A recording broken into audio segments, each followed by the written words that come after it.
to have a song that can be their song, their anthem of their survival, their sort of their elevation out of the precipice, off the precipice they're on. That's that make it weirdly gives my life validation and purpose. And aside from being a father, which is my main job, it's again how what happens is that people think that I'm doing so much for them, and what they fail to realize is that they're doing it all for me.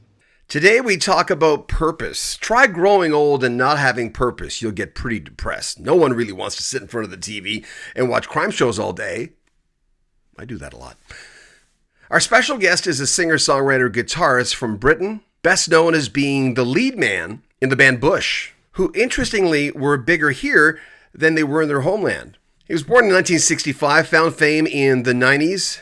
That was the grunge era, and the band has moved past that in a lot of ways, becoming more of a rock band. Their multi-platinum debut was 16 Stone. That came out of the gate 100 miles an hour. Glycerin, Calm Down Machine had just a few of the many hits they had that people know about them. And of course, Gavin was married to Gwen Stefani. I didn't ask him about that. None of my freaking business. I remember watching the movie Constantine with Keanu Reeves and going, isn't that Gavin Rossdale? And it was. He's been in Criminal Minds and done a lot of stuff. He's got a cooking show going on right now. He likes to reinvent himself. Bush is on tour till September. I Beat Loneliness is the brand new album. We're going to talk about that. But, when you get a guy who always reinvents himself, it's about finding a sense of purpose and knowing that there might be one good reason, one main reason why you're here. There's probably many reasons why you're here. Gavin Rossdale, Bush, on Rock History Music.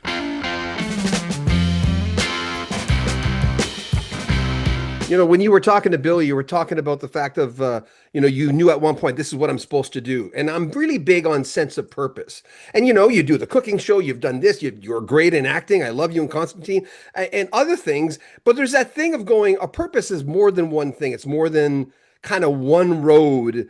How have you looked back at that? The fact that, because if you don't have a sense of purpose, you're sitting down watching TV all day. But what's your thoughts on that?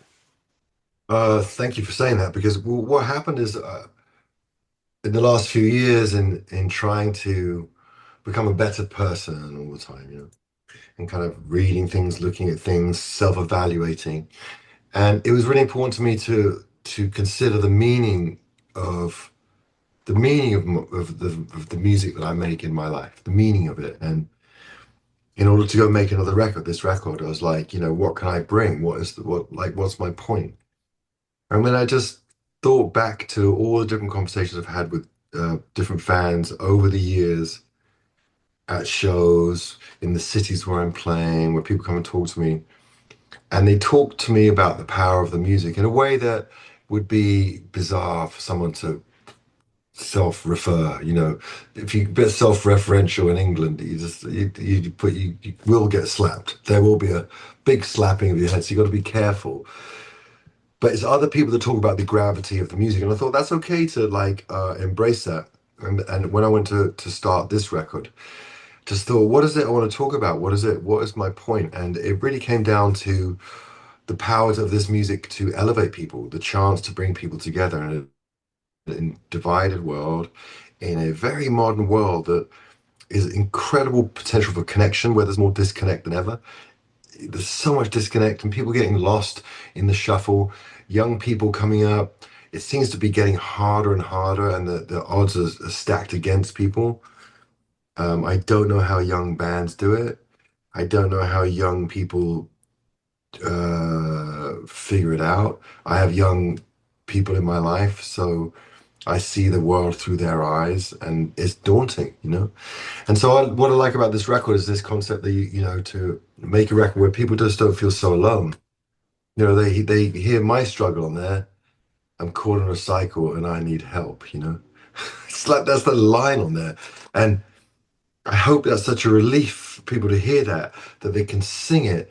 There's one time I was speaking to this girl and she said to me, one point I tried to commit suicide. I wanted to commit suicide, and you saved me. I was like, well, hold on.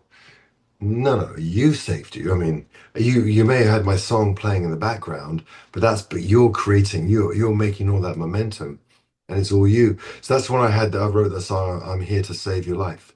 And I thought how cool it was to, I like that line. And it's such a beautiful thing to look at someone to sing. And so for people that are dealing with partners, family members, whatever, in critical situations where they're really up against it, it's just to have a song that can be their song, their anthem of their survival, their sort of their elevation out of the precipice, off the precipice they're on. That's that make it weirdly gives my life validation and purpose. And aside from being a father, which is my main job, it's again how what happens is that people think that I'm doing so much for them, and what they fail to realize is that they're doing it all for me. You have a one of those reputations of being, and reputation is someone else's business. It's not your business. Everyone else decides, right? That's the way that the machine works. But you have a reputation of one of my friends says, "Hey man, he's a deep, thoughtful guy. He taught me how to be real, how to say I don't want that." And I went, "Well, there's something." Nice. That's great. Thank you. New single, the land of milk and honey. We all know what that means. Maybe not being fulfilled in life, in salvation. Uh, but what's that song mean to you? How putting that song together? I mean, it's funny because it came out as the first single. It sort of feels like manifesto like and aspirational. And my whole thing is that I mean, you may not know where you're going, but as long as you are headed in the right direction, that's the right thing to be doing.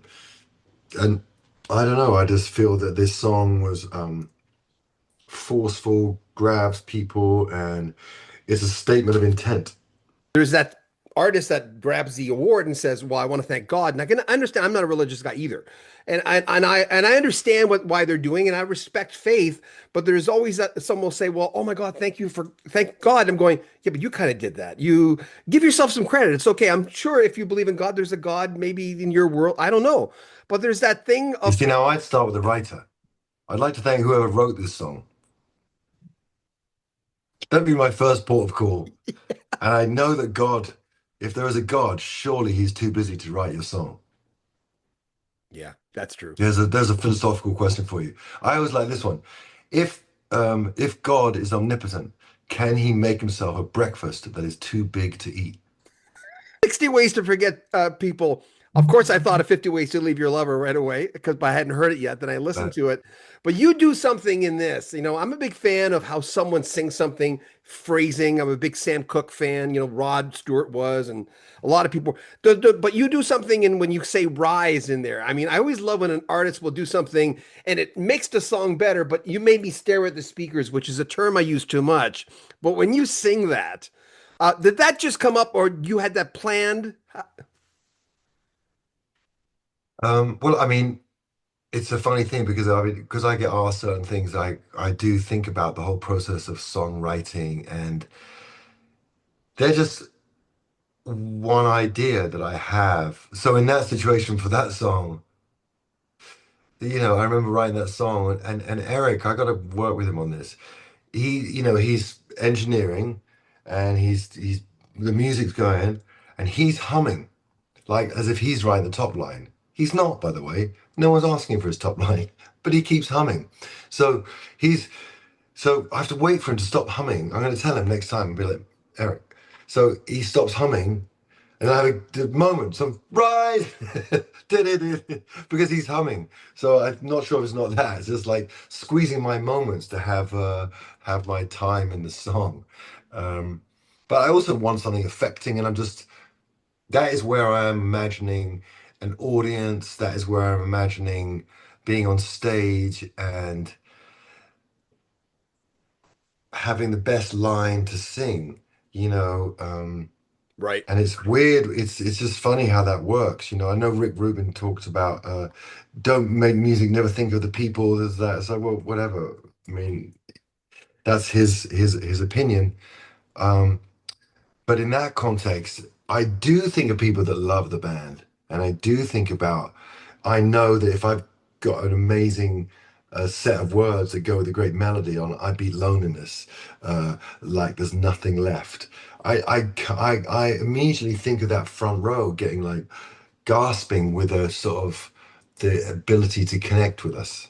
You know, I get a sense of that because I am connected to that show and to that audience. I'm primed to it, and I want to have a moment that's like exciting and not, you know, I know if I sort of dribble um, melodically, it's not going to do anything. And I also got too many songs, so in order for me to push songs off the set list, it's got to be magnetic and arresting. Remember, if you want to support the channel, we have a PayPal link at the top of every one of our videos. We have a swag store where you can buy a Rock History Music cap or t-shirt or coat. And if you subscribe, we hope you really do. It makes a big difference to us, of course. Click the bell notification so you don't miss anything. Comment on our videos. We read all the comments. Share the videos on social media, like them, and, well, you know the rest. I'm John Bowden. This is Rock History Music.